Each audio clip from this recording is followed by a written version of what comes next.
Vamos continuar aqui o nosso estudo sobre o Livro dos Espíritos. Tive que dar uma parada aqui por um problema. Vamos continuar aqui a pergunta 92. Tem os espíritos o dom da ubiquidade? Por outras palavras, um espírito pode dividir-se ou existir em muitos pontos ao mesmo tempo?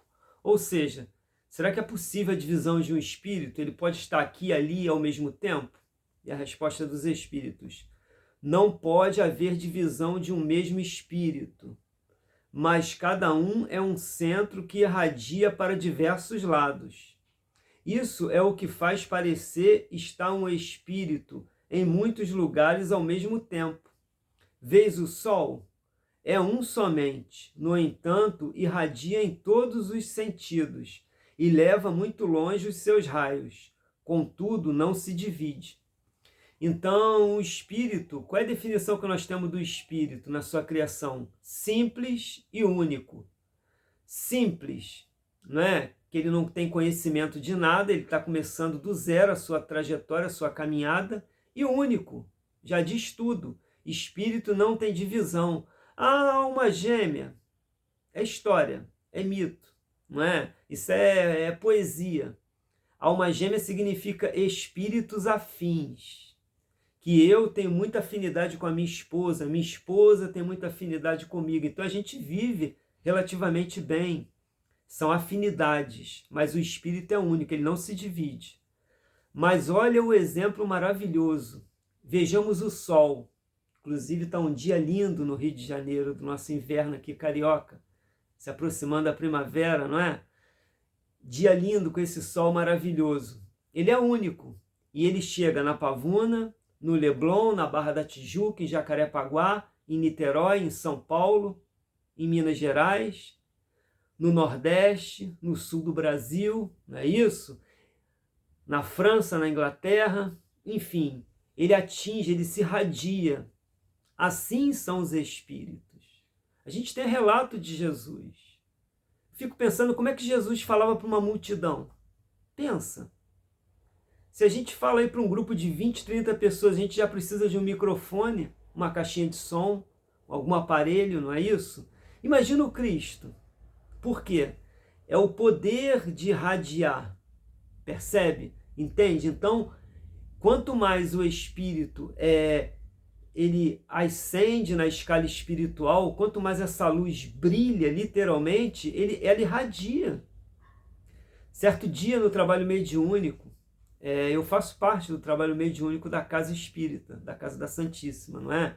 E em uma das nossas reuniões, tinha um espírito muito arredio, muito rebelde, inclusive já estava já quase que passando dos limites ali. A gente estava percebendo que ele trazia uma carga muito pesada, muito violenta, não é?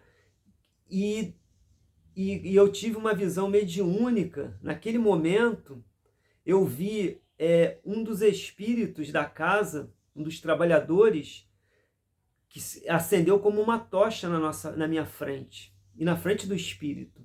E a luz foi tão intensa que ofuscou aquela violência, aquela sensação de poder daquela alma, daquele espírito. E ele, na hora, ele tomou um baque, ele reduziu aquela carga de vibração, de achar que estava dominando a situação. Eu tive essa visão mediúnica ali naquele momento e vi. O espírito praticamente virou uma tocha humana, uma luz incrível que tomou conta do ambiente espiritualmente, não é? Então, o espírito ele tem essa capacidade, ele pode irradiar-se como um grande sol, não é? E tocar, passar, se comunicar com várias partes sem se dividir. É muito difícil nós termos essa ideia, essa visão, porque como a gente tem falado, nossa visão é totalmente física, material. Pô, mas como é que eu vou me dividir? Porque a gente está condicionado isso aqui, ó, a matéria. Então a nossa ideia é física, material. A gente entende o que tem começo, o que tem fim, o que é limitado aos extremos.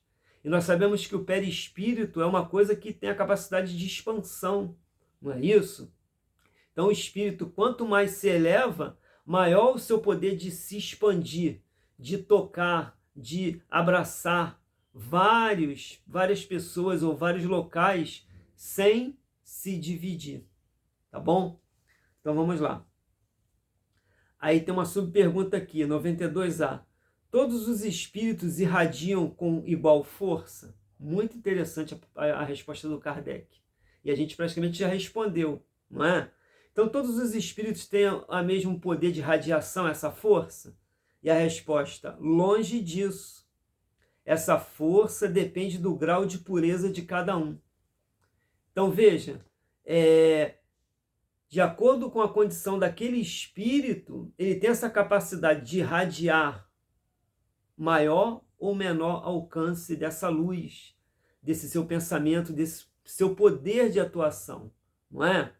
A gente vê o próprio Jesus.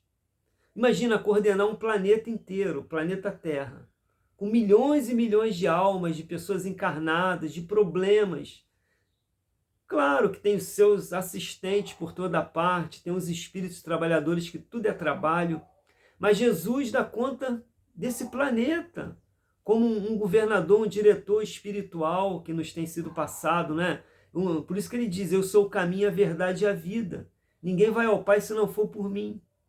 Não é pelo Evangelho de Jesus, é pela sua psicologia, é pela sua moral.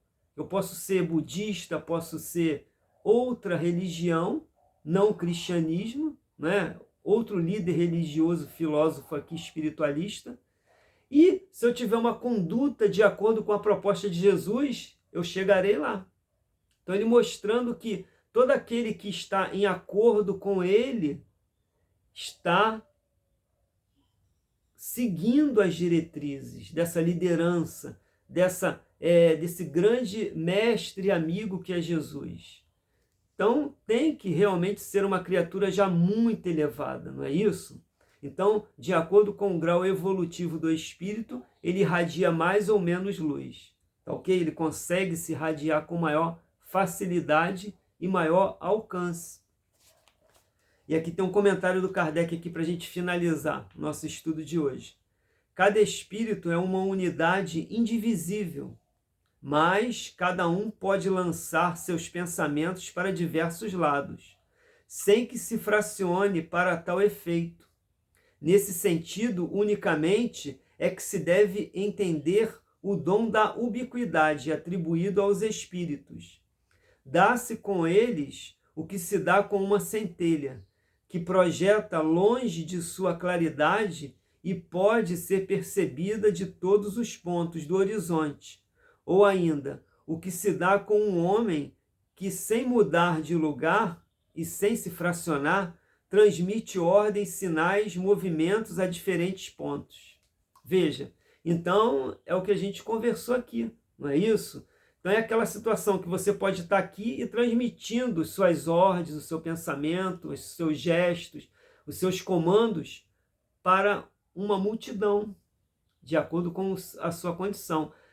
É o exemplo de um maestro, de uma orquestra sinfônica, não é? Ele ali na frente e centenas, às vezes, de músicos coordenados pelos seus movimentos. Dá para perceber? Então é mais ou menos isso. Então, quanto maior a condição do espírito na hierarquia espiritual, a moral, não é? As possibilidades que ele entende sobre o universo, conhecimentos atrelados à moral, ele consegue maior poder de expansão, porque ele vai se desmaterializando cada vez mais. Lembra a pergunta lá? Qual a forma do espírito? Uma chama, uma cor de rubi. Mas essa chama é mais intensa e a coloração mais viva de acordo com a condição do espírito. Percebe? Então, quanto mais o Carlinhos evoluir, mais a minha luz vai irradiar. Não é isso? Então, quanto mais o senhor, a senhora evoluir como criatura espiritual, pela moral, pelos conhecimentos colocados em práticas, não é? Você terá uma condição muito maior do que a que tem hoje. Então é isso, meus irmãos. Fica aqui o nosso estudo de hoje. Que Deus nos abençoe. Nossa gratidão pela sua companhia sempre. Para você e para toda a sua família, desejo muita luz, muita paz, um dia feliz, muitas realizações focadas no bem. E a certeza de que tudo passa. Tudo passa e a vida sempre seguiu, segue e seguirá o seu rumo. Confia e segue. Paz e luz a todos. Graças a Deus.